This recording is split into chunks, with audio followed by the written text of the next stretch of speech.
केतनो नहीं बात चमवे दो आई, केतनो नहीं बात चमवे दो आई, कुल पापर लही मन न दो आई, कुल पापर लही मन न दो आई, केतनो नहीं बात चमवे दो आई, केतनो नहीं बात चमवे दो आई, कुल पापर लही मन न दो आई, कुल पापर लही मन न दो आई।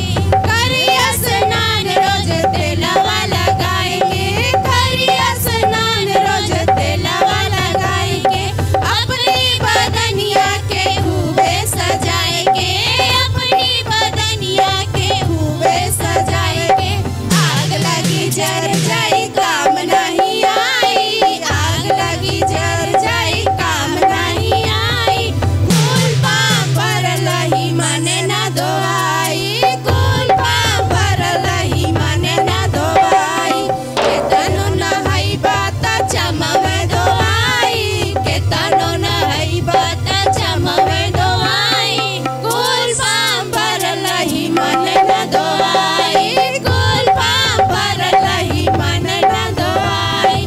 मंदिर में जई बात दिया जलईबा, मंदिर में जई बात दिया जलईबा, यही जाके धनवाना वही जाले जईबा, यही जाके धनवाना वही जाले जईबा, केतनो कमाईबा तू जुगती लगाए, केतनो कमाईबा तू जुगती लगाए, कुल पापर लही मन न दो आई, कुल पापर लही मन न दो आई, केतनो नहीं बात चमवे दो आई, केतनो नहीं बात चमवे दो आई, कुल पापर लही मन न दो आई, कुल पापर लही मन न दो आई। अखिया के खोल देखा ईश्वर के राज में, अखिया के खोल देखा ईश्वर के राज में, ओ नहीं के देख के जाए जाई राज में, ओ नहीं के देख के जाए जाई राज में, अनुग्रह के धनवा के केहू न चुराई, अनुग्रह के धनवा के केहू न चुराई, कुल पापर लही मन न दो आई, कुल पापर लही मन न दो आई, केतनो नहीं बात चमवे दो आई, केतनो नहीं बात चमवे दो आई, कुल पापर लही मन न दो आई, कुल पापर लही मन न दो आई, कुल पापर लही मन न दो आई। Hallelujah hallelujah hallelujah.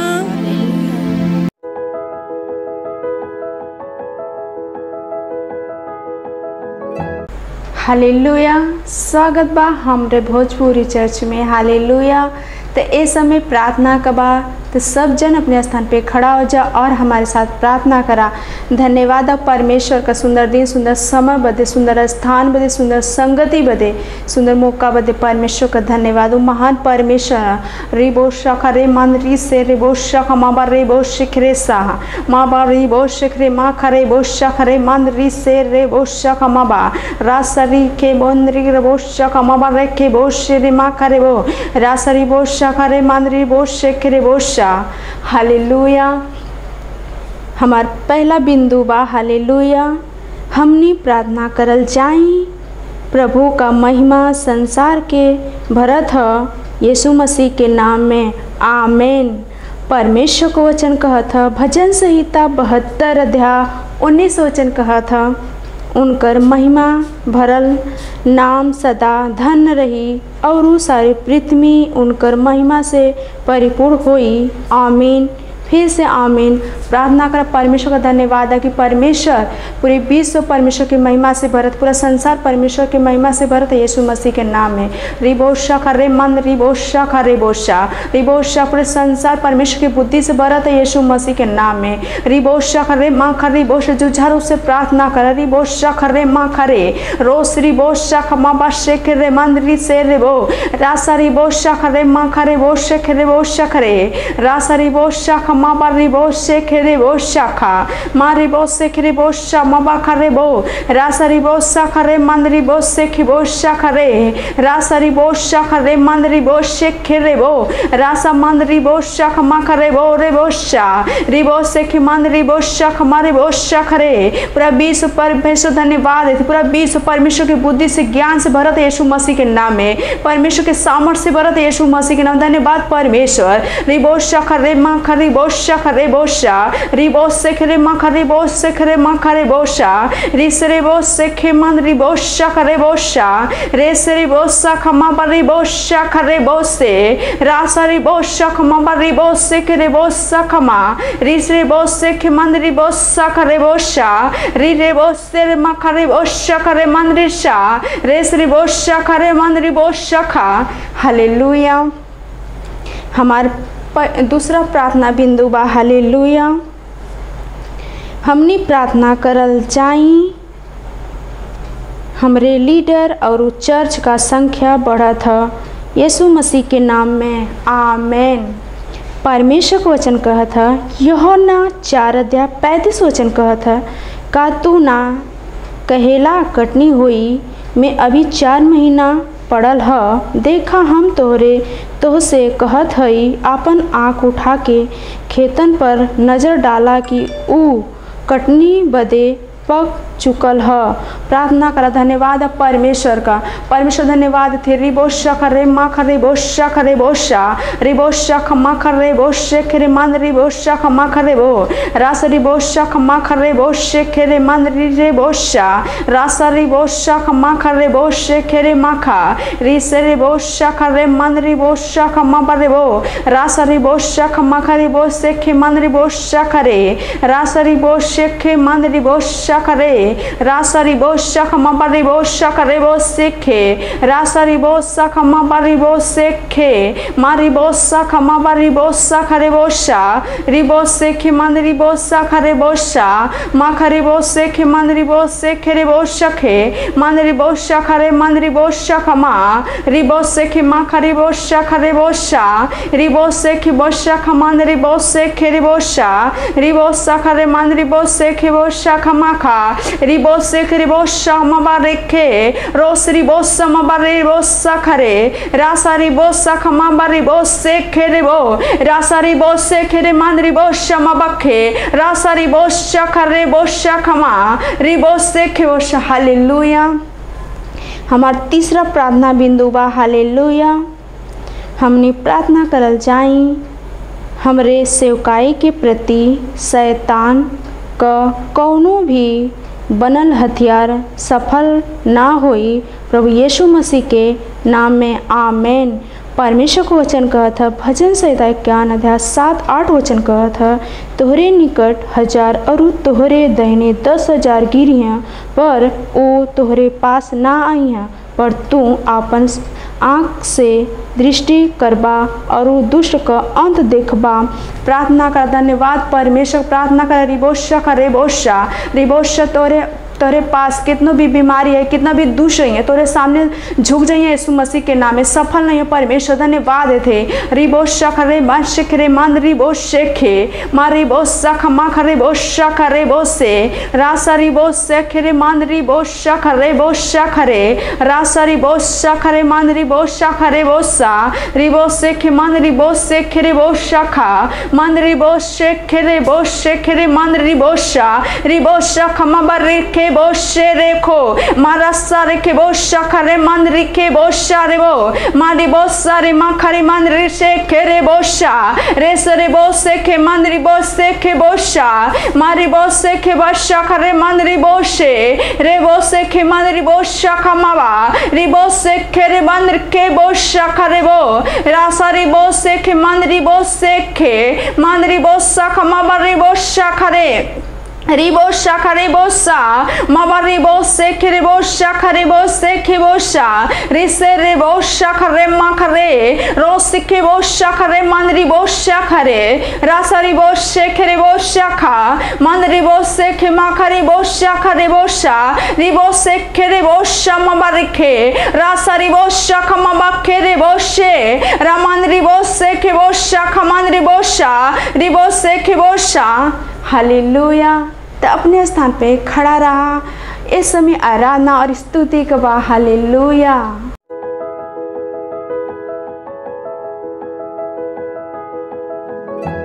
चला घर घर दुआर चली जा, अजोरिया अनार चली जा, चला चली भैया हमनी के लेके समाचार चली जा, चला चली भैया हमनी के लेके समाचार चली जा, चला घर घर दुआर चली जा, अजोरिया अनार चली जा, चला चली भैया हमनी के लेके समाचार चली जा, चला चली भैया हमनी के लेके समाचार चली जा। मत्ती 28 में दियले आदेश बा, मत्ती 28 में दियले आदेश बा, सबके सुनावे खातिर प्रभु के संदेश बा, सबके सुनावे खातिर प्रभु के संदेश बा, जग में ज्योति जलावे चली जा, छावा बाटे अनार चली जा, चला चली भैया हमनी के लेके समाचार चली जा, चला चली भैया हमनी के लेके समाचार चली जा, चला घर घर दुआर चली जा, अजोरिया अनार चली जा, चला चली भैया हमनी के लेके समाचार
जावा जाने यीशु हो, जावा जाने यीशु लग जाले बजरिया डगरिया संभाल के चला।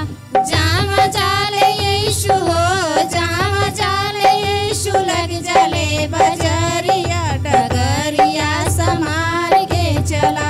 चेता चेता बहुत चेता नाता बाइबल पढ़ के देखा। चेता चेता या बहुत चेता नाता बाइबल पढ़ के देखा। चेता चेता बहुत चेता नाता बाइबल पढ़ के देखा। चेता चेता या बहुत चेता नाता बाइबल पढ़ के देखा। तो के मिल जाइए हो, तो के मिल जाइए यीशु के संगतिया डगरिया संभाल के चला। तो के मिल जाइए हो, तो के मिल जाइए यीशु के संगतिया डगरिया संभाल के चला। तो के मिल जाइए हो, तो के मिल जाइए यीशु के संगतिया डगरिया संभाल के चला।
हो गईले ना होगी नहीं हो गईले ना हमसे ईतया नहीं तवागी नहीं हो गईले ना हमसे ही तवागी नहीं हो गईले ना हमसे ईतया नहीं तवागी नहीं हो गईले ना हमसे ही तवागी नहीं हो गईले ना जइया से अइली सुतुअरी सरनी आगे नहीं हो गईले ना होगी नहीं हो गईले ना हमसे ईतया नहीं तवागी नहीं हो गईले ना हमसे ही तवागी नहीं हो गईले ना हमसे ईतया नहीं तवागी नहीं हो गईले ना हमसे ही तवागी नहीं हो गईले ना गाँव आगे नहीं ले हमसे टोलवा परोसवा गाँव आगे नहीं ले हमसे टोलवा पड़ोसवा गाँव आगे नहीं ले हमसे टोलवा परोसवा गाँव आगे नहीं ले हमसे टोलवा पड़ोसवा गिनाई हो गईले ना होगी नहीं हो गईले ना हमसे कुल परिवार नहीं हो गईले ना हमसे कुल परिवार वागी नहीं हो गईले ना हमसे कुल परिवार नहीं हो गईले ना हमसे कुल परिवार वागी नहीं हो गईले ना जइया से अइली सुतुअरी सरनी आगे नहीं हो गईले ना होगी नहीं हो गईले ना हमसे ईतया नहीं तवागी नहीं हो गईले ना हमसे ही तवागी नहीं हो गईले ना हमसे ईतया नहीं तवागी नहीं हो गईले ना हमसे ही तवागी नहीं हो गईले ना हमसे गिनैले संग भइयो भतीजवा हमसे गिनैले संग भाइयो भतीजवा हमसे गिनैले संग भइयो भतीजवा हमसे गिनैले संग भाइयो भतीजवा गिनाई हो गईले ना हो गिनाई हो गईले ना हमसे टोलवा परोसवा गिनाई हो गईले ना हमसे टोलवा पड़ोसवा गिनाई हो गईले ना हमसे टोलवा परोसवा गिनाई हो गईले ना हमसे टोलवा पड़ोसवा गिनाई हो गईले ना जइया से अइली सुतुअरी सरनी आगे नहीं हो गईले ना होगी नहीं हो गईले ना हमसे ईतया नहीं तवागी नहीं हो गईले ना हमसे ही तवागी नहीं हो गईले ना हमसे ईतया नहीं तवागी नहीं हो गईले ना हमसे ही तवागी नहीं हो गईले ना जाम गईली गिनैले सब लोगवा जहाँ हम गईली गिनैले सब लोगवा जाम गईली गिनैले सब लोगवा जहाँ हम गईली गिनैले सब लोगवा गिनीत बैले ना ओ गिनीत बैले ना निज हमरो भवनवा गिनीत बैले ना निज हमरो भवनवा गिनई हो गईले ना निज हमरो भवनवा गिनाई हो गईले ना निज हमरो भवनवा गिनई हो गईले ना जइया से अइली सुतुअरी सरनी आगे नहीं हो गईले ना होगी नहीं हो गईले ना हमसे ईतया नहीं तवागी नहीं हो गईले ना हमसे ही तवागी नहीं हो गईले ना हमसे ईतया नहीं तवागी नहीं हो गईले ना हमसे ही तवागी नहीं हो गईले ना प्यारे मसीहा जी से कोई नहीं अरजिया प्यारे मसीहा जी से कोई रजिया प्यारे मसीहा जी से कोई नहीं अरजिया प्यारे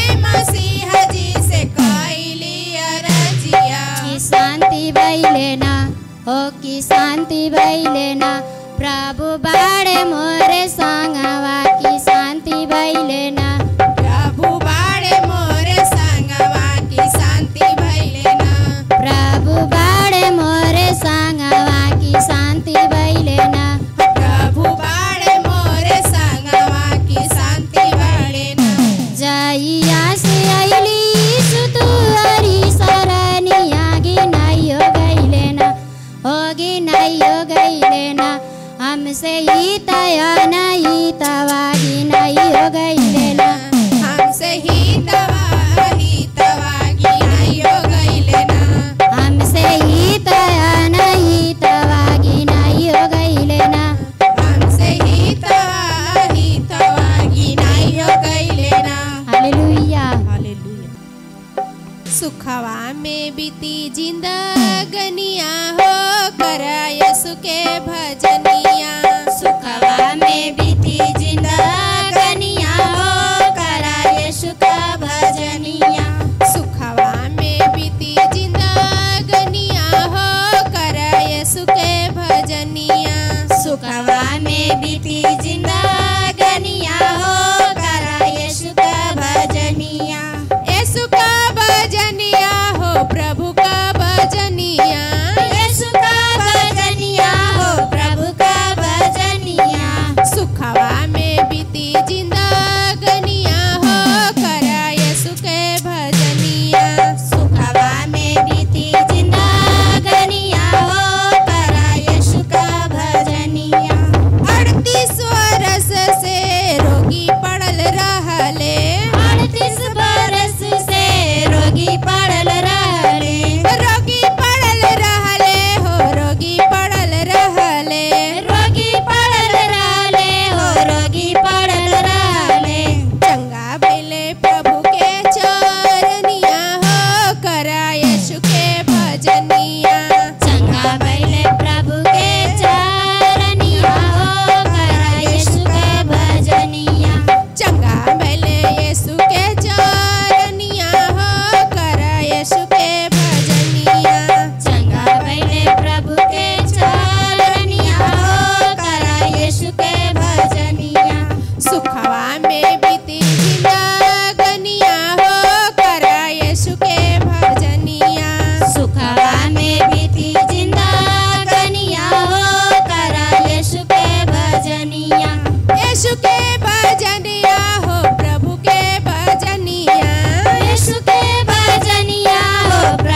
हालेलुया, प्रेज द लॉर्ड। एक बार फिर से हम स्वागत करत ही हमरे भोजपुरी चर्च में।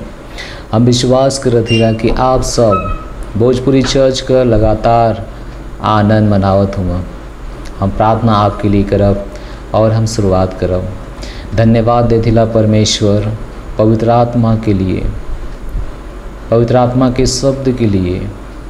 आज जी कोई भोजपुरी चर्च में शामिल है, हर एक के ऊपर आपका अनुग्रह मांगत ही परमेश्वर, आपका करुणा, आपकी दया और आपका प्रेम। धन्यवाद परमेश्वर, प्रार्थना के सुने बदे और उत्तर दे बदे सारी महिमा आपके दे थी। प्रार्थना यीशु मसीह के नाम मांगत ही हम कहत ही परमेश्वर, हर एक के हृदय खुलल है आपका वचन सुने बदे और ग्रहण करे बदे, यीशु मसीह के नाम में आमीन। हालेलुया, प्रेज द लॉर्ड। एक बार फिर से हम धन्यवाद देती परमेश्वर का, परमेश्वर के प्रेम के लिए और परमेश्वर के अनुग्रह के लिए कि एक बार एक महान शिक्षा के साथ, महान ज्ञान के साथ प्रभु आपके पास लेके आ लूँ।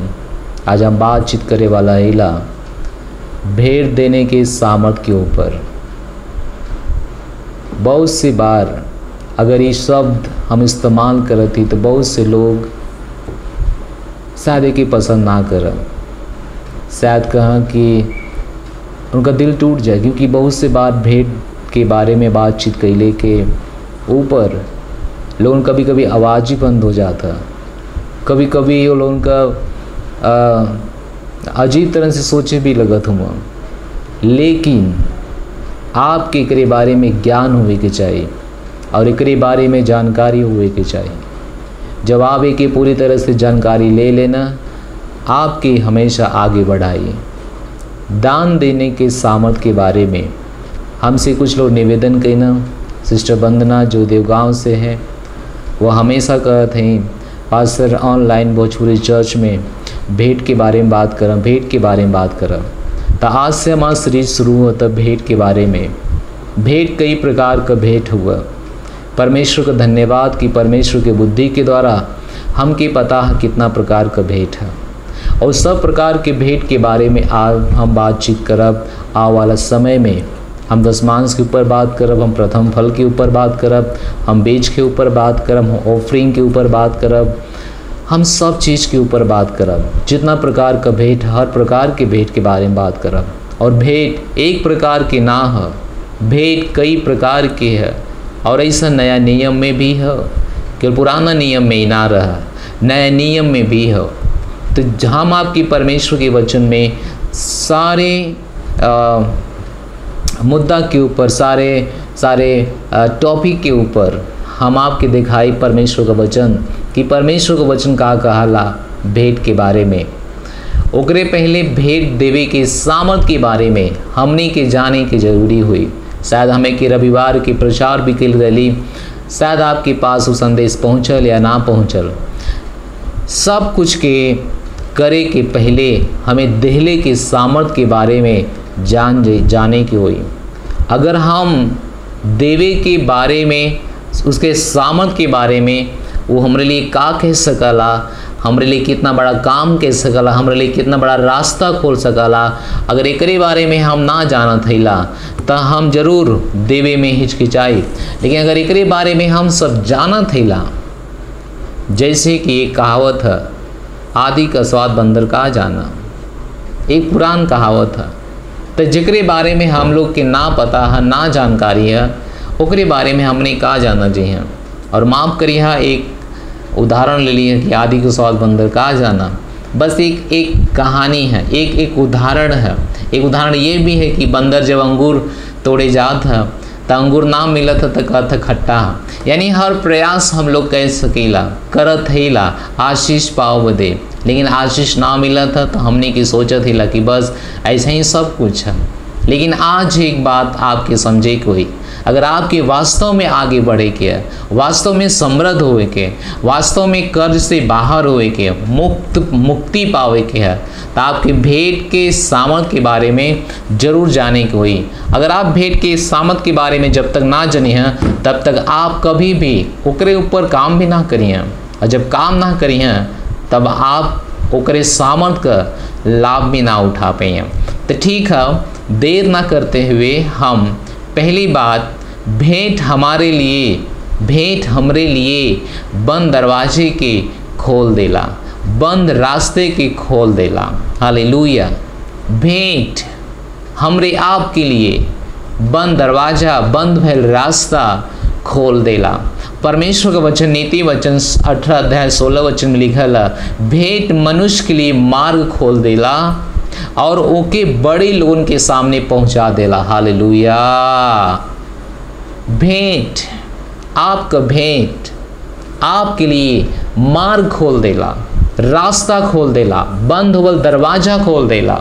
उदाहरण के लिए अगर आपके घर में एक दरवाजा ला पैसा आवे के दरवाजा बंद है, आपके घर में शांति आवे दरवाजा बंद है, आपके घर में आराम आवे दरवाजा बंद है, बाइबल कहेले जब आवे के करिए वो खोल दे ही, जब खोल दे ही वो सब आपके घर में आ जाए। हालेलुया।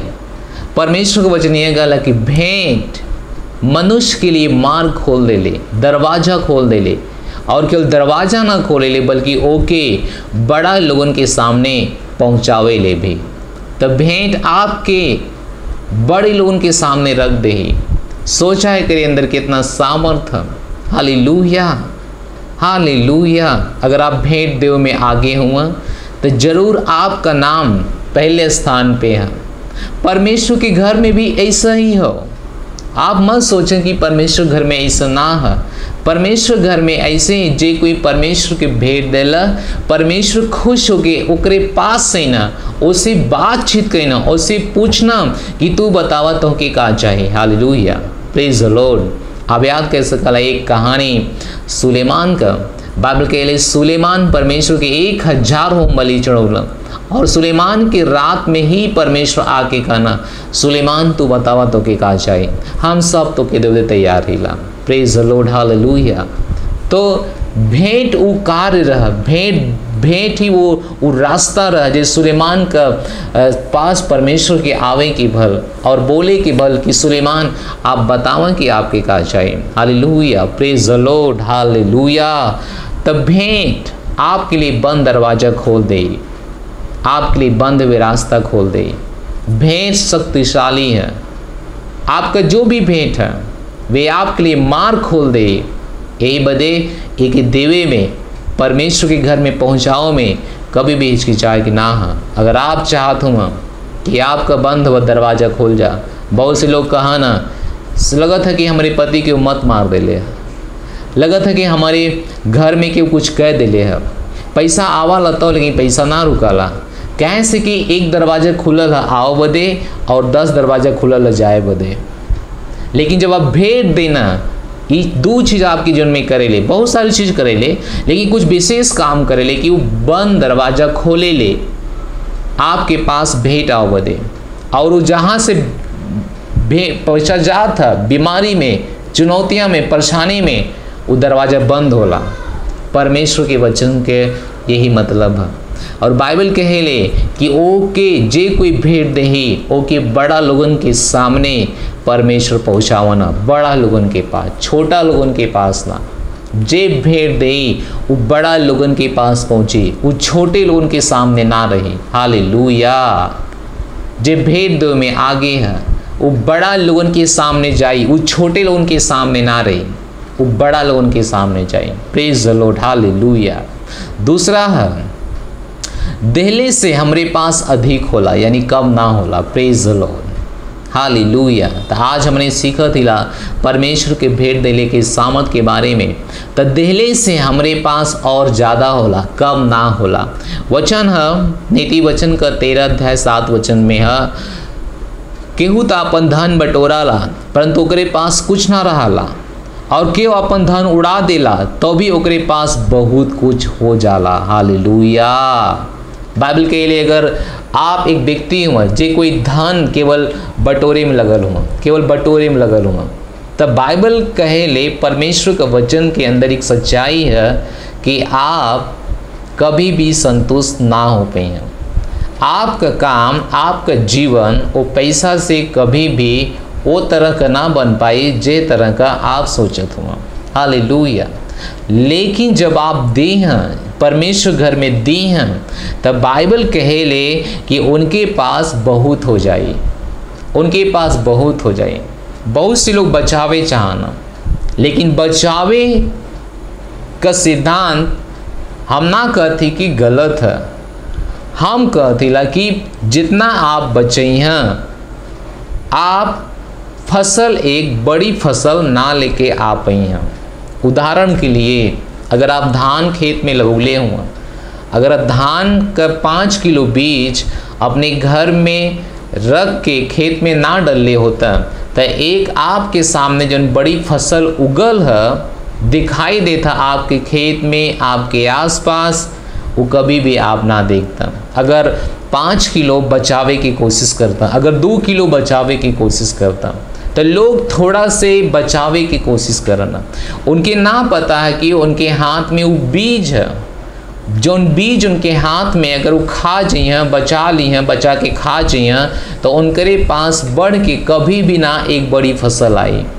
बाइबल हमके साफ बतावले कि केहू तो धन बटोरा ला, लेकिन उनके पास कुछ ना रहा ला, और केहू अपन धन उड़ा देला तो भी ओकरे पास बहुत कुछ होला। उड़ा देने का मतलब ऐसा ना कि उड़ा देला कोनो परेशानी में, या कहीं जाके डांस कह के उड़ा देला, या शादी में उड़ा देला, ऐसा ना। बाइबल कहले जे परमेश्वर घर में दे देला, जे परमेश्वर भरोसा कह के बो देला, बाइबल कहले ओकरे पास बहुत कुछ हो जाए। हालेलुया। तो ये भेंट देवे के सामर्थ्य जो हम आपके बारे में, जो हम आपके समझावत हिला, आने वाला समय में हम और ज़्यादा एक ऊपर परमेश्वर के वचन से गहराई से जाके और ज़्यादा हम समझा सकेला, ताकि परमेश्वर का वचन आपके लिए कार्य करे और आपके जीवन के आगे बढ़ावा। हालेलुया। तीसरा है, देले से आपके भविष्य के लिए एक आशा है। देले से आपके भविष्य के लिए एक आशा है। परमेश्वर के वचन में लिखल है, सबोदेशक ओकरे 11 अध्याय 1 वचन में लिखल है, आपन रोटी जल के ऊपर डाल दा, क्योंकि बहुत दिन के बाद तू उसे फिर पैबा। हालेलुया। हालेलुया। आपन रोटी, बाइबल लिखा, बाइबल के लिए पॉइंट का जो है कि देहले से भविष्य में आपके लिए एक आशा है। बाइबल के लिए आपन रोटी जल में डाल दा, पानी में। जल का मतलब का भल? जल का मतलब बाइबल के लिए पवित्र आत्मा है। लेकिन यहाँ पे एक चीज जे आपन धन पवित्र आत्मा के दे दा, आपन रोटी पवित्र आत्मा के दे दा। याद करा एक कहानी, बाइबल के लिए सारपत नगर के एक महिला, एक विधवा महिला, जकरे पास एक ही टाइम का खाना रहा।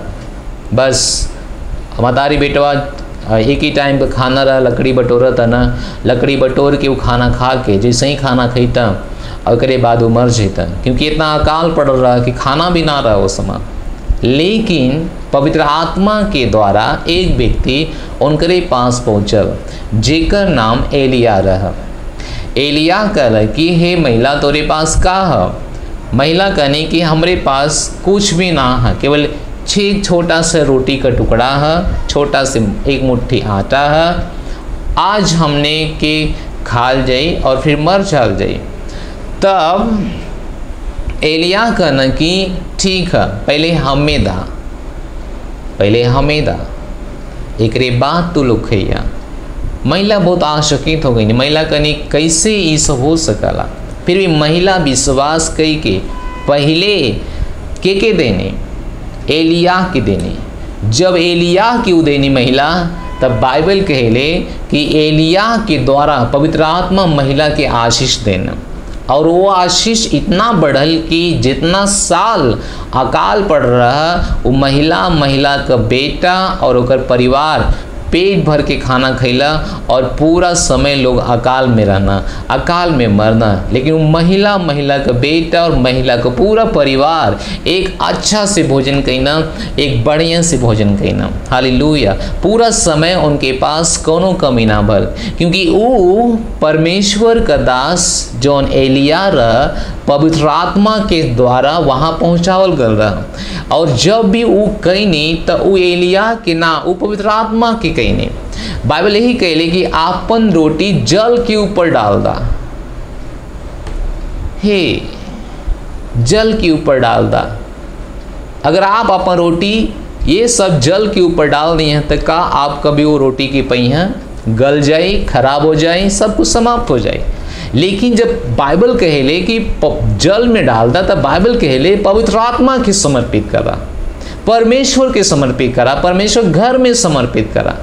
छोटा सा बीज, छोटा सा टुकड़ा परमेश्वर घर में समर्पित करा। एकरे बाद बाइबल कहले क्योंकि तू बहुत दिन के बाद ओकरे से फिर पैबा, ओके दू पैबा, ओके परमेश्वर का ना वो तोहार खो ना जाई, खत्म ना हो जाई, ओके तू फिर पैबा, ओके तू फिर लेबा।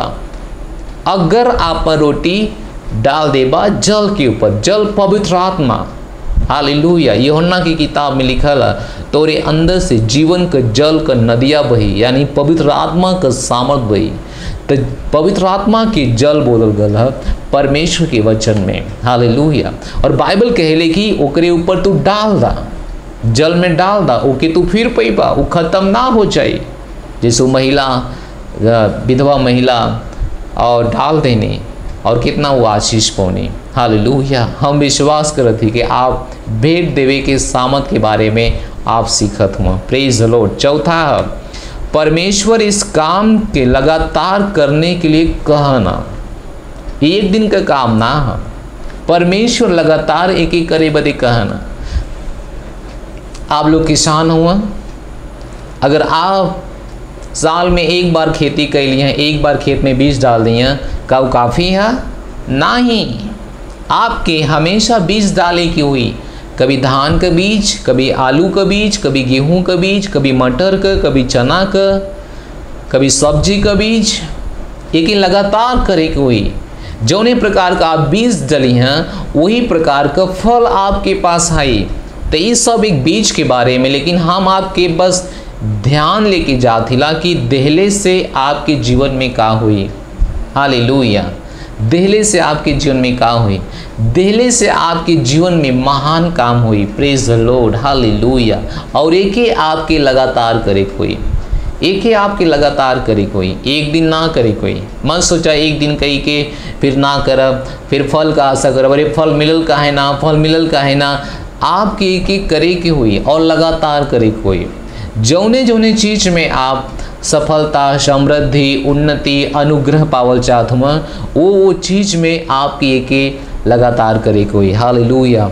हम परमेश्वर के वचन आपके लिए पढ़त थी सबोदेश 11 अध्याय 6 वचन में, जहाँ पे लिखल है, भोर का आपन बीज बोवा और सांझ कभी आपन हाथ मत रोका, क्योंकि तू ना जानत हुआ कि कौन सफल हुई, ई शाम वाली या सुबह वाली या दोनों अच्छा निकली। प्रेज द लॉर्ड। बाइबल के लिए भोर के बोवा, शाम की बोवा, जब भी तू बोवा, लेकिन बोवा तो कि ना पता कौन बीज उगी, लेकिन उगी जरूर। शायद दोनों आवा, शायद एक भोर वाली आवा, शायद शाम वाली पैदा हो, लेकिन आपके एक बाइबल के लिए सुबह भी शाम भी। बाइबल के लिए आपन हाथ मत रोका, भोर के आपन बीज बोवा और शाम का भी आपन हाथ मत रोका। तो के ना पता है कि कौन तो के फायदा पहुंचाए, तो के ना पता कि तो के कौन चीज फल लेके आए। तब एक ही तो के लगातार करे कोई। कुछ लोग एक बार कराना, केवल एक बार भेंट देना, वो हफ्ता में 2 बार भेंट ना देवल चाहना, वो भोजपुरी चर्च में भेंट ना देवल चाहना, वो कहना भाई संडे के ताम दिल रही तो भोजपुरी चर्च में काहे बदे भेंट दें। ये हमारा आइडिया ना है, ये मत सोचा कि हमारा आइडिया है, ये तो प्रभु परमेश्वर का आइडिया है, ये सर्वशक्तिमान प्रभु का आइडिया, ये प्रभु का विचार है। प्रभु का तुम कि हमेशा करा। लेकिन कुछ लोग कहें ना ना ना ना ना ना, संडे के हम कैले दली, हम गुरुवार के ना करब, हम सेल में ना करब, हम ना करब, हम एक बार करब, बार बार कहाँ होते। ये बार बार होवे के चाहिए, ये बार बार होवे के चाहिए। परमेश्वर का वचन काला ये बार बार होके के चाहिए, केवल एक बार ना होके के चाहिए। अगर आप रविवार का भेंट देते हुआ और आप संडे चर्च देते हुआ, आप सेल में देते हुआ, आप सब कुछ करत हुआ, एक आपके बार बार करे कोई, एक बार ना करे कोई, और एक दिन ना करे कोई। हालेलुया। क्योंकि बाइबल कहेले आपके ना पता है कि कौन सा बीज आपका फल लेके आई, सुबह वाली यानी मंगलवार वाली, या गुरुवार वाली, या रविवार वाली। आपके ना पता है कि शायद दोनों लेके आव, शायद एक लेके आव, शायद मंगलवार के वाली आपके आशीष दे, शायद बुधवार वाली आपके आशीष दे, शायद रविवार वाली, शायद गुरुवार वाली आपके आशीष दे। लेकिन ये हमेशा आपके करे की हुई। प्रेज द लॉर्ड, हालेलुया। हम विश्वास करते कि आपके पास एक समझ बढ़ा था, आपके पास एक समझ, एक ज्ञान आवत था। बहुत से बार में सब लोग कंफ्यूज हैं, लेकिन एक ज्ञान जब हमें सालों पहले मिलल, एक ज्ञान के हम लगौली, यही कारण है कि हमारे सोच से परे, हमारे दिमाग से परे परमेश्वर का अनुग्रह महान रूप से आगे बढ़ा था। हालेलुया। हमारे सोच से परे, हमारे दिमाग से परे महान रूप से परमेश्वर का अनुग्रह आगे बढ़ा था। हम परमेश्वर को धन्यवाद देते कि परमेश्वर महान रूप से हमें आशीष देते हुआ, ब्लेसिंग देते हुआ। क्योंकि हम एक बहुत पहले जान गलली, एक हम लगावे शुरू कैली, हमेशा हमेशा और हमेशा। तो एक आप लगातार करे कोई, हमेशा करे कोई, ताकि परमेश्वर का महिमा आपके जीवन में दिखाई दे, ताकि आपका कर्ज खत्म हो। क्योंकि जब भी आप करी हैं ओकर एक फल आपके पास आई। परमेश्वर ऐसा ना हुआ कि आपका पैसा लेके खा जाइए, आपका भेड़ लेके खा जाइए। परमेश्वर के पास का कमी है, कौनो कमी ना है। जब अब भेंट का बात होले तभी प्रेम का बात होला, एक इम्तिहान का बात होला, एक प्रेम का बात होला। बाइबल कहेले परमेश्वर जगत से प्रेम कईना आपन पुत्र दे देना। अगर आप परमेश्वर से प्रेम करत हुआ तो आप का देवे जात हुआ। ये प्रेम के बारे में, ना कि दान के बारे में। परमेश्वर के पास कोनो चीज़ का कमी ना है। परमेश्वर के पास संपूर्ण वस्तु है, संपूर्ण चीज़ है, क्यों नहीं चीज़ घटी ना, कौन चीज़ कमी ना है। लेकिन ये प्रेम के बारे में बाइबल कहेले, फिर से हम कहती, बाइबल में ये लिखा है कि परमेश्वर जगत से प्रेम कहना आपन पुत्र देना। पहले का कहना प्रेम, फिर का देना आपन पुत्र। जब आप कहने कि आप परमेश्वर से प्रेम करत हुआ, तो सवाल है आपका प्रेम कैसे जाहिर होता।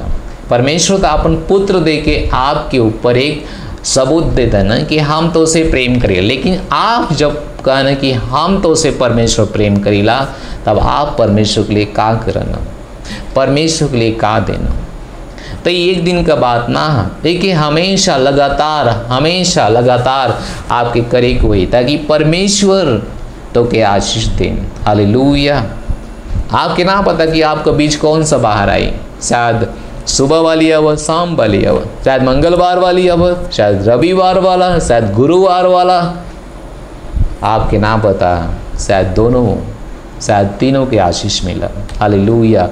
Praise the Lord, thank you Lord Jesus. एक वचन और हम पढ़ब, यशायाह 32 अध्याय 20 वचन में, का ही धन्य तू सब जलाशयों के पास बीज बोवाला और बैल और गधा को स्वतंत्रता से चरावेला। हालेलुया। बाइबल के लिए का तू धन्य हुआ जे जलाशयों के पास बीज बोवाला। प्रेज द लॉर्ड। इस सब बीज के बारे में है, लेकिन हम आपके बस देवी की सामत के बारे में बतावत थी। और आने वाले समय में हम बातचीत करब हर गुरुवार में कि हम दशमांश के ऊपर बातचीत करें, क्योंकि ज्ञान होवल जरूरी है। आप कर ना कर, आपके पास ज्ञान है, अगर वो ज्ञान आप लगाई हैं, आप आगे बढ़िए, आप आशीष पाइए, आपका जीवन महान रूप से आगे बढ़ी। प्रेज द लॉर्ड, हालेलुया। एक वचन उसी में, वही चौथा में एक और वचन है जो ये भजन संहिता 126:5 वचन है। जे कोई आंसू बहावत बोवाला उ जय जयकार करत हुआ लौने पाई काटे पाई। हालेलुया। जे कोई आंसू बहावत बोवाला, जे कोई कष्ट से बोवाला, अरे हमरे पास ना है, यह हुआ, एकरे बाद हम दाल कहाँ से खरीदब, एकरे बाद चिंता मत करा। चिंता परमेश्वर तोहार करना। अगर आपके पास छोटा सा चीज़ है, छोटा सा एक ही हिस्सा का कुछ चीज़ है, बाइबल में कह रहे एक विधवा ओकरे पास केवल 2 दमड़ी रहा, वो परमेश्वर के घर में दे देला। परमेश्वर प्रभु यीशु मसीह का ना इनसे ज़्यादा दान केहू भी ना देले है। सब केहू अपन बढ़ती में से देले है, लेकिन ई महिला अपने घटी में से देने। तो याद करा, सोच के देखा, प्रभु का धन्यवाद हो। जे कोई आंसू बहावत बोवाला, बढ़ते में तो सब देला। जे 1 करोड़ रुपया कमात है, अगर वो 10,000 1 लाख रुपया दे दे तो कौन बड़ी बात है, कौन बड़ी बात है। जे 1 लाख रुपया महीना कमात है, वो 2-4 हज़ार प्रभु के दे दे तो कौन बड़ी बात है। लेकिन जकरे पास कुछ भी ना है, अगर वो प्रभु के देला, अगर ओकर हृदय प्रभु के प्रति उंडेलल जाला, समर्पित होवल जाला, अर्पण होला, प्रभु वो चीज़ पे ध्यान देना, प्रभु वो चीज़ के आशीष देना। ये बाइबल से प्रूफ कह देव हम आपके। बाइबल में फिर भी हम वो विधवा कहानी आपके बतावे जाती कि प्रभु यीशु मसीह मंदिर में बैठ के एक दिन देखा था ना कि भेंट लोग कैसे डालत हुआ। तो हर के वो आयल अपन बढ़ती में से डल्ला, जकरे पास बढ़ती रह, यानी उन 10,000 कमाता ना तो 1 रुपया या 10 रुपया डलना। लेकिन एक महिला जकरे पास 2 दमड़ी रह, सब कुछ अर्पण के देला। परमेश्वर वो महिला का प्रशंसा करना, महिला के ऊपर ध्यान देना, महिला का बड़ाई करना चेलन के सामने। Hallelujah, hallelujah. तो सोच के देखा, जे कोई आंसू बहावत परमेश्वर की बोवाला, बाइबल में लिखल है कि वो जय जयकार करते हुए काटे पाए, जय जयकार करते हुए काटे पाए, उत्साह करते हुए काटे पाए, महिमा से महिमा में वो काटे पाए, जय जयकार करते हुए काटे पाए। यानी वो काटी जे आंसू बहा के बोई, एक बड़ी फसल के ओकरे पास आई, ओकर संतुष्ट जीवन पूरा कह दे। एक और कहानी में बाइबल में याद आवत है, कैसे एक प्रॉफिट का पत्नी बहुत ज़्यादा कर्ज में रहा, ओकरे पास बेटा रहना, तो कर्ज ना चुका पाओ तनी तो बेटा के लोग गुलाम बना के अपने घर लेके जाता ना। तो वो महिला एलिशा से मिलनी और एलिशा से निवेदन कैनी कि तोहरे चेला में से एक हमार पति, भविष्यवक्ताओं में से एक हमार पति जे आज प्रभु के पास चल गई ना, लेकिन बहुत ज़्यादा यहाँ परेशानी होता, तकलीफ़ होता, हम चाहते हिला कि कुछ यहाँ पे हुआ ताकि हम उबर जाएं। तो एलिशा कहने कि महिला तोरे घरे में का है, तो महिला कहने कि हमारे घर में बस 1 कुप्पी तेल है, थोड़ा से तेल है। तो एलिशा कहने जा आपके आपन तो पूरा बर्तन इकट्ठा करा, जितना तो के मिल सके सब लेके आवा। और वो महिला दौड़ के गई, सब बर्तन इकट्ठा कैला। अब एलिशा कहने कि अब तेल बर्तन में उंडेला। बाइबल कहे ले इतना तेल इतना तेल इतना तेल उंडेलल गल कि सब बर्तन भर गल। सब बर्तन भरले के बाद फिर भी तेल उंडेलल बंद ना भयल, बंद ना भयल। अगर वो महिला सोचत कि अरे ये कुछ ना है, अरे ये बस एक आशा देवे के बात है, कहाँ से सब कुछ हो सकला। हमरे पास छोटा से एक बर्तन में तेल है, सब बर्तन कैसे भर सकला। महिला आंसू बहावत के बोला, लेकिन जय जयकार करत हुए कटल। वो महिला का पूरा कर्ज भर गल। बाइबल कहले वो तेल बेच के समृद्ध महिला हो गई, ओकर पूरा कर्ज भर गल। Hallelujah, hallelujah. तो आपके ध्यान देवे के होई कि अगर आप आंसू बहावत भी बोवत हुआ, अगर आप दुख में भी प्रभु के साथ ईमानदारी से बोवत हुआ, वफादारी से बोवत हुआ, ईमानदारी से भेंट समर्पित करत हुआ, अर्पण करत हुआ, परमेश्वर तो के देखत हुआ। पास्टर देखा या ना देखा, लोग आपका प्रशंसा करे या ना करे, लेकिन परमेश्वर जे तो के देखत हुआ वो तो के बढ़ती फसल दी हैं ताकि तू जय जयकार करत हुआ, जय जयकार करत ओके काट सकेला। हालेलुया, प्रेज द लॉर्ड। हम विश्वास करते परमेश्वर का वचन आपके समझ में आवत। और देहले के बाइबल में सबसे ज़्यादा अगर वचन है तो देहले के बारे में है। देहले के बारे में 2350 बार देहले के बारे में परमेश्वर का वचन है। उतना तो उद्धार के बारे में ना, जन प्रभु यीशु मसीह करे ना, उतना विश्वास के बारे में ना, लेकिन 2350 बार देहले के बारे में। हालेलुया। ओके, हम विश्वास करते कि आपके पास एक अच्छा समझ होता। 5वां है परमेश्वरी काम सबके करे बदे बोला ना, हर एक सदस्य के, ना कि एक व्यक्ति के। परमेश्वरी काम हर एक के करे बदे कहना।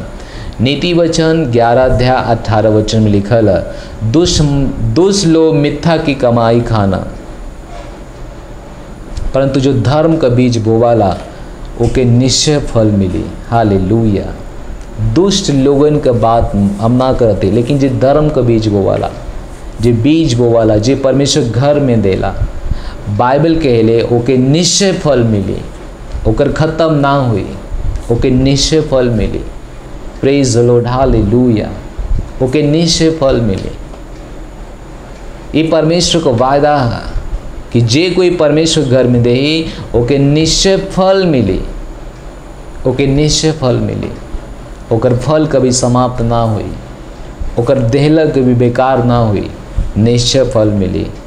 और 6वां है आप जितना परमेश्वर के दिए हैं, परमेश्वर उतना ज़्यादा आपके बढ़ा के दिए हैं। अगर आप कम दिए हैं तो आपके पास कम आशीष आई, लेकिन अगर आप ज़्यादा दिए हैं तो आपके पास ज़्यादा आशीष आई, लेकिन बढ़ा के आई। परमेश्वर के वचन 2 कुरिन्थियाँ 9 अध्याय 6 वचन में लिखा है, परंतु बात यह है कि जो थोड़ा बोवाला वो थोड़ा काटाला, और जो बहुत बोवाला वो बहुत काटाला। हालेलुया, प्रेज द लॉर्ड, हालेलुया। बात यह है कि जे थोड़ा बोवाला थोड़ा काटाला, जे ज़्यादा बोवाला बहुत बोवाला वो बहुत काटाला। तो ये आपके देहले के ऊपर निर्भर है कि आप कितना परमेश्वर में समृद्ध हो सकना।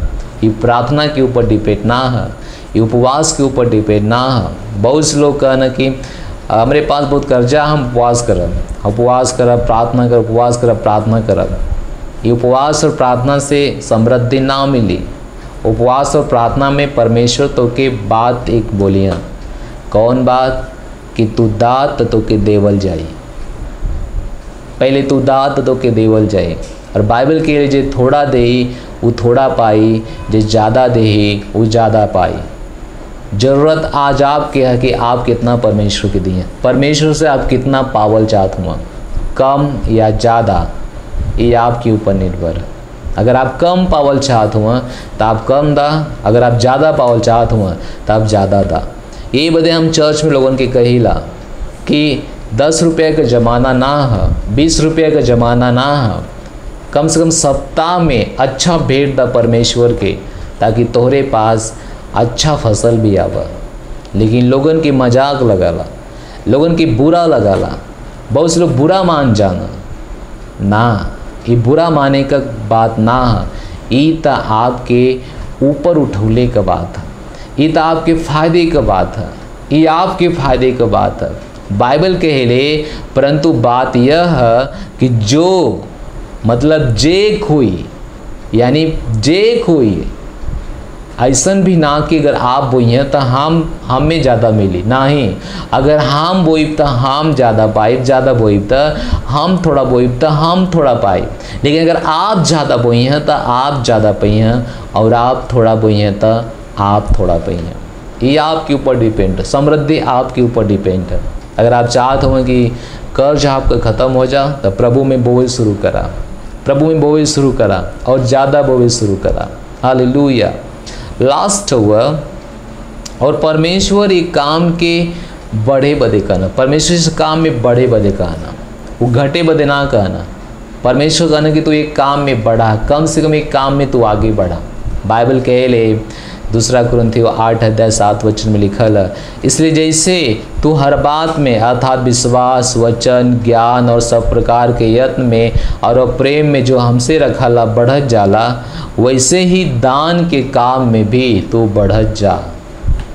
देखा ही परमेश्वर का वचन कहा था, ये हम ना कहथिला, ये हमरे तरफ से कुछ भी ना, बस हम आपके सिखावत हिला कि परमेश्वर आपके बारे में का कहना। परमेश्वर कहना जैसे हर बात में, विश्वास में, ज्ञान में, सब प्रकार के यत्न में, प्रेम में जो हमसे रखाला बढ़त जाला, वैसे भी दान के काम में आगे बढ़ा।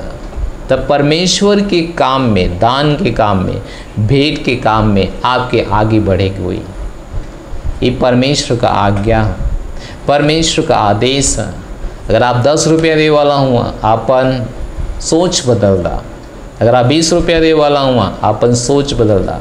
बाइबल कहे ले वो स्तर से आपके बढ़े कोई हर एक आशीष, हर एक बड़े आशीष के लिए एक बड़े स्तर के अंदर जाए को होला। प्रेज द लॉर्ड, हालेलुया। और हम विश्वास कर रहे थे कि आज का ये संदेश आपके जीवन के लिए लाभदायक है, फायदेमंद, क्योंकि परमेश्वर का वचन कहा कि परमेश्वर का हर एक बात, हर एक वचन सोने से, कुंदन से महंगा है, चोखा। Praise God. तो आज से सीरीज शुरू भइला कि देहले के ऊपर आपके जीवन में का हो सकला। तो हम कुछ बात आपके बतौली है। पहला, भेंट हमारे लिए रास्ता खोल दे ही, हमें बड़े लोगों के सामने पहुंचाई। दूसरा, देहले सौरे हमारे पास अधिक हुई। तीसरा, देहले से हमारे पास भविष्य में एक आशा है। चौथा, परमेश्वर एक काम के लगातार करे बदे कहना। पांचवा, परमेश्वर एक काम सबके बोला न करे बदे, हर सदस्य के ना कि एक जाने के। छठवां, आप जितना परमेश्वर के दी हैं उससे ज़्यादा आप पाई हैं। हालेलुया। सातवां, एक काम में लगातार आपके आगे बढ़े कोई। अगर आप चाहते हो कि आपका 1 लाख का काम है, यानी 10 लाख का काम है, तो ओकरे बदे एक बड़ा बीज बोवे कोई, ताकि वो 10 लाख का काम आपके जीवन में आसानी से हो जाए। एक परमेश्वर का बुद्धि है। हम चाहते कि एक आप इस्तेमाल करम, एक हल्के में मत ला, ये हल्के में ले वाला चीज़ ना है। ये परमेश्वर का बुद्धि है। परमेश्वर का बुद्धि इस्तेमाल करा। बाइबल कहे ले इंसान की नज़र में परमेश्वर का मूर्खता फिर भी बहुत बड़ा बुद्धिमानी है। हालेलुया। हर इंसान परमेश्वर ज़्यादा बुद्धिमान ना, हम और आप परमेश्वर ज़्यादा बुद्धिमान ना हिला। हमने के परमेश्वर के बुद्धि के अपने जीवन में लेवे के हुई और सोचे को हुई। धन्यवाद। बहुत आराम से, बहुत प्यार से सुनना है। प्रभु आपके आशीष दें। अगर क्यों पहली बार है जो हमके देखा था, तो अभी हमारे पीछे उद्धार का प्रार्थना बोल सकला, ताकि ओकर उद्धार हो सका। ठीक है, बोला, हे पिता परमेश्वर, हम तोरे पास आवत ही यीशु मसीह के नाम में, आमीन। आपका वचन कहाला, जे कोई प्रभु का नाम ले ही उद्धार पाए। अपने मुँह से हम अंगीकार करती और हृदय से विश्वास करती, आज से अबहिये से यीशु मसीह हमारे जीवन का स्वामी और प्रभु हुआ। अपने जीवन में हम अनंत जीवन की ग्रहण करती। हम घोषणा करती कि हम बच गलेला, हमारा नया जीवन हो गया प्रभु यीशु मसीह के नाम में, आमीन। पवित्र आत्मा हमरे अंदर आवा, हमरे हृदय के आपन घर बनावा। पवित्र आत्मा हम आपका स्वागत करती, हमरे अंदर आओ बदे। धन्यवाद। हमके वरदान दा, अन्य भाषा में, स्वर्गीय शब्द में बात करे बदे, यीशु मसीह के नाम में, आमीन। हाँ, बधाई हुआ। परमेश्वर आपके बहुत आशीष दें, बहुत आशीष दें। इस समय सूचना का हमारे पास एक सूचना है। हम लोग लगातार दानियल का प्रार्थना करत हिला, दानियल का प्रार्थना 3 टाइम घुटने पे, आपके रात में कह सकना, आपके दिन में कह सकना, आपके पास जैसे भी समय है आप कह सकना।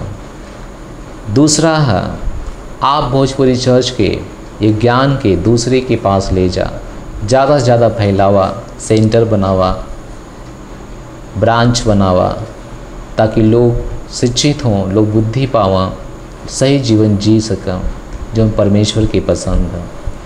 तीसरा है, अगर आप लीडर ना हुआ तो आप लीडर बना, परमेश्वर के घर में एक अधिकारी बना, ज़िंदगी भर विश्वासी बन के ना बैठा। परमेश्वर चाहा ना कि उनका बच्चा लोग आगे बढ़ा। अगर आप परमेश्वर में आगे ना बढ़त हुआ तो ये कितना अच्छी बात ना है, ये बहुत गलत बात है। ये बदे आपके परमेश्वर के घर में आगे बढ़े कोई। अगर आप विश्वासी हैं, सालों से निर्णय ला कि आप परमेश्वर घर में आगे बढ़िए, निर्णय लें कि आप विश्वासी से लीडर बनिए। अगर आप लीडर हुआ तो निर्णय लें कि आप सेंट्रल लीडर बना, सेल लीडर बना, आराधक बना, कुछ इंस्ट्रूमेंट बजावा, ताकि परमेश्वर घर में आप ब्लेस हो सका, आप ब्लेस हो सका। आपको केवल काम ना है चर्च आके ताली बजा के घर जाए बदे, ये बदे परमेश्वर आपके ना बुलौले हुआ, ये बदे परमेश्वर आपके चंगा भी ना कैले हुआ। परमेश्वर केवल आपकी चंगा कहना अपने महिमा बदे, अपने महिमा बदे, और उनका महिमा आपसे है। जितना आप आगे बढ़ी हैं उतना परमेश्वर की महिमा आगे बढ़ी। हम विश्वास करते ला कि आज से आप निर्णय लिए हैं एक अच्छा लीडर बने। अगर आप लीडर बनना चाहते हो, स्क्रीन पे नंबर है, डिटेल्स आप ज़रूर ऊपर सूचना दें, ज़रूर बातचीत करें, ताकि परमेश्वर आपके आशीष दे। लास्ट सूचना है, इस रविवार हम लोग खाना खातिला एक साथ मिलकर, परमेश्वर हमें बहुत आशीष दे ले हुआ, वो आशीष का हम सब आनंद मनावत हिला। तो आपके पास जो कुछ भी है, जैसे भी आप मदद कह सकना, आप चावल से, गेहूं से, पैसा से, जैसे भी आप मदद कह सकना, आपके लिए खुला रास्ता है, आप कह सकना। अकाउंट नंबर स्क्रीन पे आई, एक बाद आप वुमन स्पॉन्सरशिप कह सकना, आप दे सकना, पहुंचा सकना। लेकिन शनिवार फ्राइडे तक सब कुछ कह सकना, ताकि हम लोग के पास अनुमान हो सके कि कितना जुटावे की हुई, कितना हो चुका है। तो हमने अच्छा खाना खाए बदे तैयार हिला, एक आनंद मनाओ बदे, इंजॉय करे बदे। प्रभु की बहुत पसंद है जब प्रभु का संतान खुश होना, अच्छा उनके लगाला। हालेलुया। तो इस समय भेंट का आपन भेंट परमेश्वर के दा, स्क्रीन पे एक अकाउंट नंबर है, एक बार कोड है, आप ओके स्कैन कर सकना। जौन भी सीखले हुआ परमेश्वर के भेंट देवे के सामर्थ के बारे में आप ओके पूरा कर सकना। विश्वास करत हिला कि परमेश्वर आपके आशीष दिए ही कैला से। जल्दी मिलत ही भेंट के बाद, तब तक परमेश्वर आपके आशीष दें। धन्यवाद। सोने चांदी से भी ज्यादा कीमती तू, हीरे मोती से भी ज्यादा कीमती तू। बोले सोने चांदी से भी ज्यादा कीमती तू, हीरे मोती से भी ज्यादा कीमती तू। मेरे खुदा तू है सब कुछ मेरा, मेरे खुदा बोले तू है सब कुछ मेरा।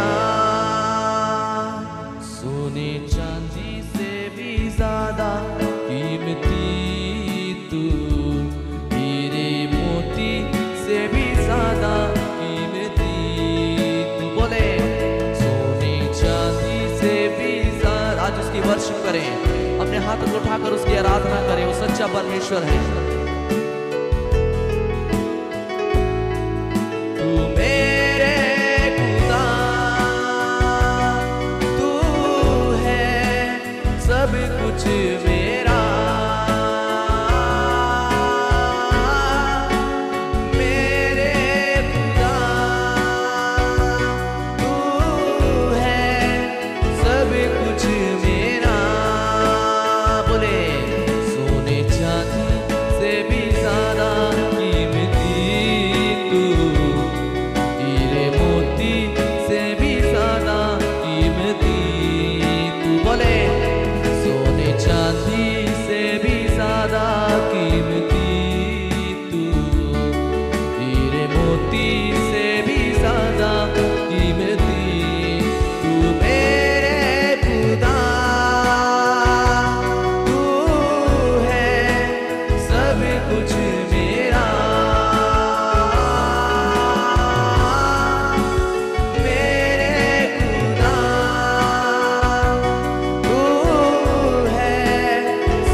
मतलब पवित्र होता है।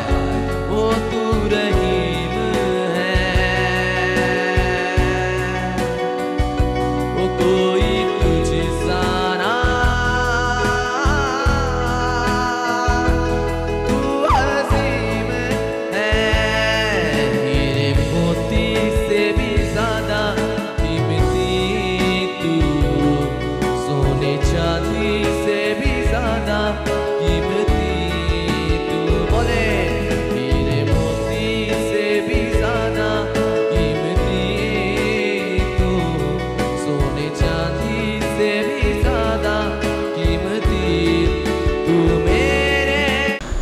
Praise Lord, hallelujah. हमके विश्वास है कि आप अपन भेंट दे चुकल हुआ। प्रभु आपकी बहुत आशीष दे। हम आपके भेंट के लिए प्रार्थना करत थे। धन्यवाद देथिला परमेश्वर, रजाओं का राजा, प्रभु के प्रभु। हम प्रार्थना करत थी जे कोई अपन भेंट देले है, इनके जीवन आपके महिमा से आशीषित रह। परमेश्वर, हम प्रार्थना करत थिला कि जैसे आज अपने भेंट के देवे के सामत के बारे में जान गल हूँ, परमेश्वर हम प्रार्थना करत थी कि लगातार ये उन्नति कर जाइए, आगे बढ़ जाइए। जैसे आपका ज्ञान, आपका बुद्धि अपने जीवन में लगावत हुआ, वैसे ही आगे बढ़त हुआ। धन्यवाद परमेश्वर, धन्यवाद। सारी महिमा हम आपके दी थी। प्रार्थना यीशु मसीह के नाम में मांगत थी, आमीन। अगर आप कहीं बीमार हुआ, आप हाथ रखो बीमारी पे, कभी भी दर्द, अगर कोई परेशानी है, चुनौती है, विश्वास करा परमेश्वर का आवाज़ ही काफ़ी है आपके चंगा करे बदे। विश्वास ही काफ़ी है आपके चंगा करे बदे। तो बस आप विश्वास करा। हम प्रार्थना करत थी, वहाँ हाथ रखा। परमेश्वर हम धन्यवाद देथिला, प्रार्थना करत थी प्रभु जी हर एक बच्चन के लिए जे आपके देखत है, जे कोई चर्च अटेंड करत है, ओकरे जीवन में आपका गुणवत्ता और महिमा बढ़ती जाए। यीशु के नाम में हम हील करत ही, चंगा करत ही। हम प्रार्थना करत हिला यीशु मसीह के नाम में हर बीमारी से, हर संकट से यीशु मसीह के नाम में चंगा हो जाता। हम प्रार्थना करत ही सर के मुकुट से पाँव के तलवे तक चंगाई इनके जीवन में काम करत है यीशु मसीह के नाम में। हम प्रार्थना करते परमेश्वर के घर में शांति ले आवत ही, इनके परिवार में शांति ले आवत ही। हम प्रार्थना करत ही हर टीबी की बीमारी चंगा हो जा, लकवा की बीमारी चंगा हो जा, कान की बीमारी चंगा हो जा, नाक की बीमारी चंगा हो जा, पेट की बीमारी चंगा हो जा, सर की बीमारी चंगा हो जा, आंतड़ियों का बीमारी चंगा हो जा, हार्ट की बीमारी चंगा हो जा, किडनी की बीमारी चंगा हो जा। यीशु मसीह के नाम में हर प्रकार की बीमारी चंगा हो जा। जेकर दुष्ट आत्मा यीशु के नाम में हम कहते दुष्ट आत्मा वो शरीर छोड़ के निकल जा, और चंगाई का हम घोषणा करत हिला। इनके जीवन में परमेश्वर का हम सामर्थ बोलत यीशु मसीह के नाम में। हम प्रार्थना करत हिला, हर कोई छंगाई पावत है, हर कोई छंगाई पावत है। परमेश्वर के छंगाई का सामत हर सेंटर में है, हर सेल में, हर हाल में है। जहां आप बैठत हुआ हम आपके जीवन से यीशु मसीह के नाम में शैतान के पंगु करत हिला, शैतान के हम पंगु करत यीशु मसीह के नाम में।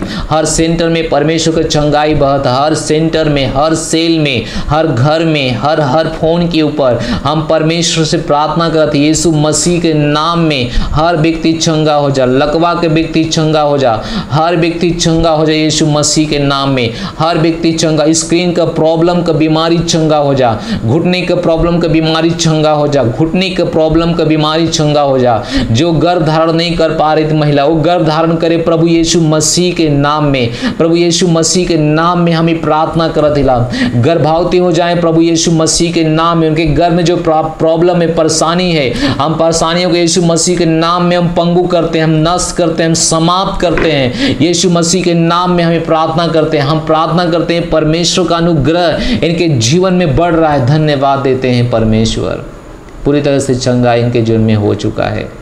धन्यवाद देते ला, सारी महिमा आपके देते। हम गवाही सुनना चाहती परमेश्वर यीशु मसीह के नाम में, आमीन। बधाई हुआ, परमेश्वर तो के आशीष दे, परमेश्वर तो के आशीष दे। इलास प्रार्थना है, अगर बात समाप्त कर जाइए। अगर आपका कोई गवाही है तो जरूर हमके अपन गवाही बताओ। परम पिता का प्रेम, यीशु मसीह का अनुग्रह, पवित्र आत्मा का सहभागिता हमारे साथ आज से लेकर सदा तक बनल रहा। निश्चय भलाई करुणा हमारे जीवन में और हम परमेश्वर घर में आज से लेकर सदा तक बनल रहा, यीशु मसीह के नाम में, amen. God bless you church. प्रभु आपके आशीष दें। धन्यवाद।